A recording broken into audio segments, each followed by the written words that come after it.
Welcome back to another episode of Big Bear Boxing Convo, episode number 58. The conversation I want to get into today, with no deal no longer being available for Jermall Charlo to actually face off against Canelo Alvarez, is that now put Jermall Charlo in the hot seat to actually move up to 168. Let's get into a few short clips on what Oscar De La Hoya had to say before the potential matchup between the two. And also let's get into a short clip on what Caleb Plant and Jermall Charlo had to say about facing one another. Hello, I want to see, because I think Charlo just now earned his way to Canelo, like just now, you know, like Charlo's like one of those late bloomers that you know, he's a great champion, I love him. Tough decision as to how he's going to proceed with a doubleheader of Dimitri Bivol followed by Triple G, you know, a trilogy match that you were involved in, or going to Charlo and BENAVIDEZ. What would you advise Canelo to do if you were, you know, still working arm in arm with him? If I was in Canelo's ear, I would, you know me, Lance, I would go for the top.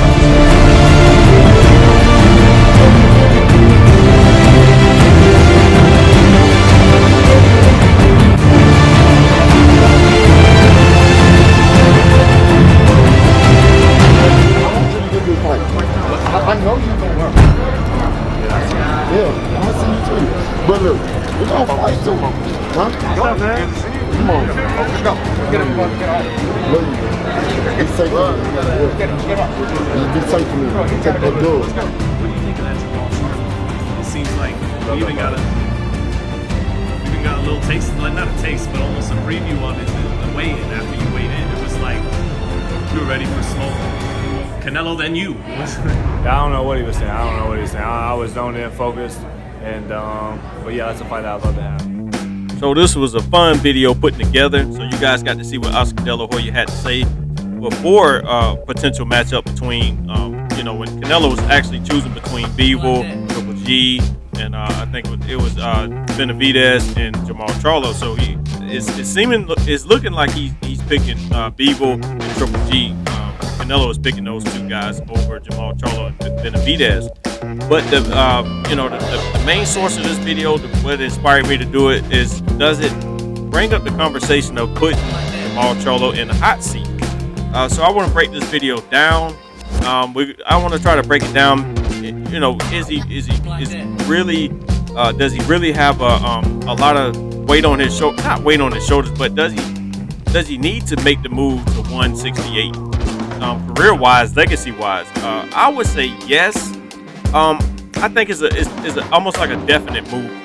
Yeah, you know, it's cool getting belts at 160, but all the monsters is at 168. And one thing that I can say, even though I'm a Jermall Charlo fan and a Jermall Charlo fan, I like them guys. I like their demeanor. I like what they stand for. They seem like, you know, they hard workers, and you know, they just enjoying life, man, with all the fruits of their labor. I never see anything wrong with that. But I think that I think that if you want to break down the two twins together, I do think that Jermall Charlo has a better resume than his older brother, Jermall Charlo. And that could be debatable, but I really think that his younger brother is going a little bit harder than he is. He's taking tougher fights. With Castano, with the rematch with Tony Harrison, he's just taking tougher fights, and his legacy is looking a lot brighter than his older brother Jermall Charlo. So I do think that a move to 168 is very important for him. Like I say, he don't have to really work. Like a lot of these people that report on boxing and stuff like that, whether it's ESPN or whatever, I look at boxing different. I look at it as a fan first, and as, you know, what I see, basically just my opinion. I think that you can't worry about what another man do, no matter what sport you're in, no matter what you're doing. You got to make moves that's going to benefit you and your fan base, and going to continue to help you grow as a person. So I think that instead of waiting on Canelo, that I think a move to 168. So BENAVIDEZ moved up to 168. Caleb Plant is at 168, and then you have Demetrius Andrade at 168 as well. Those three big opponents that he can face. No matter if he loses or not, he can still face those guys, get rematches. And I think every single fighter that I named that he can face, that Jermall Charlo can face, they 50-50 fights. And, you know, in some cases depends on, you know, how he may look in the Caleb Plant fight. And the reason why I put Caleb Plant in there is because that could be a really good fight to set him up to actually moving up to get acclimated to 168. I think it's a beautiful fight. Caleb Plant he's game. He's very talented. He can box. And I do pick Jermall Charlo to win that fight. I just think that he'll probably win by stoppage. I think he may be too powerful for Caleb Plant, but not to put Caleb Plant down and say, hey, he don't have a chance. Because anytime you step in that ring, you got a chance. But that's just my opinion. Caleb Plant is an awesome fighter, and I love what he was doing in the earlier rounds against Canelo. So that could benefit Jermall Charlo in a matchup, and actually, like I say, getting acclimated to moving up, getting used to the weight, letting your power come up naturally, which I think that he can maintain his power at 168. But then you can go, try to get a fight with Benavidez or Andrade. I think Andrade will probably be the next one, because I feel like that the most dangerous fight out of all three of those is Benavidez because how he fights. But I think that Jermall Charlo, to me, skill-wise, I think that other than Caleb Plant, because Caleb Plant is a very skilled boxer, but I think skill-wise that I think either with David Benavidez and Andrade, I think if I was to do a breakdown of those two guys and Jermall Charlo, I would kind of give Jermall Charlo based on skills. I know he didn't have a really good out in his very last fight, but based on skills alone, I do give Jermall Charlo the edge based on what he can do and how he holds his power. He's not a sloppy boxer. Andrade is more of an awkward boxer. You can call him sloppy or whatever. And then Benavidez, he get hit every once in a while, and that's all right, But he'll come forward type of fight. I'm a big Benavidez fan. But he comes forward and he'll give you a dog fight. And I think that boxing wise, that I think that out of those two other guys, I think that Jermall Charlo is a better boxer than those two guys. But with Caleb Plant, I think both of them are great boxers, and it would make for a great fight. And like I say, legacy wise, it will help him, do bigger and better things, and it help him catch up to his younger brother in Jermall Charlo. Like I said, Jermall Charlo, he has been fighting animal after animal after animal and collecting belts, here and there. So I know that Jermall Charlo want to become undisputed at 160, but you have to make certain moves to fight tougher guys. You heard Oscar De La Hoya's, and if you don't, like I said, if you're new to the sport of boxing, please go back and look at a lot of Oscar De La Hoya fights. He fought everybody. He didn't duck anybody. I was a big fan of Oscar De La Hoya as far as being inside the ring. Huge fan of Oscar De La Hoya when I was coming up. Pernell Whitaker, that was a great fight. Even the Mayweather fight, Oscar De La Hoya was winning a lot of those rounds, even though I think that Mayweather beat him fair and square, and I think that Mayweather, he made the difference in the later rounds, but Oscar De La Hoya started laying off. I remember that fight when I was young.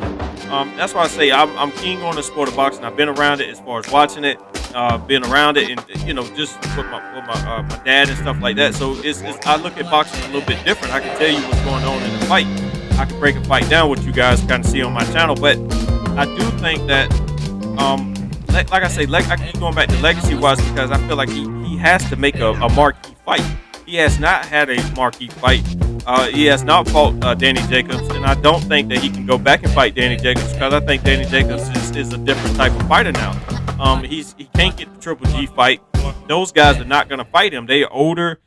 They looking to get paid by Canelo. Canelo is making his own move, so you let Canelo do his thing, but you also have to concentrate on doing your thing and putting yourself in position to actually be top dog. And I think the reason why it took him so long to actually get to the level that he is now is because he has not fought anybody that's major. He has some Darian Tenko was a really good fight. He performed well in that fight, but I think when Danny Jacobs was still super active when he was the Danny Jacobs that we know, not that last fight that he put on when he looked like he was really tired. But I think that if Jermall Charlo would have took that fight, he would have been, it would have been a good marquee win on his record. So like I say, you got to be the best. You got to take the risk. And I feel like as far as now in his career, he's 32, 33 years old. Time don't wait for nobody. So he had, I think, with a move to 168, drop the belts at 160, let your brother move up, because I think that may be an opportunity for your younger brother to move up and collect all those belts in Errol Spence. You know, that way they won't be fighting each other. So you know, it leaves room for your guys that you know, especially your brother and Errol Spence. You know, all those guys are pretty cool with each other. So that leaves room for everybody to go up all at the same time. So 168, like I say, it's BENAVIDEZ. You called him out. You said it was going to break his neck. So you got to prove it to that man. You talked to Caleb Plant. The way I looked at it, I was like, I know what he was trying to do. He's trying to, you know, bait him in or whatever. Like, hey, let's get that fight. But Caleb Plant, like I said, Caleb Plant is game. He ain't gonna run. He know that's a big fight. That's a big pay-per-view fight.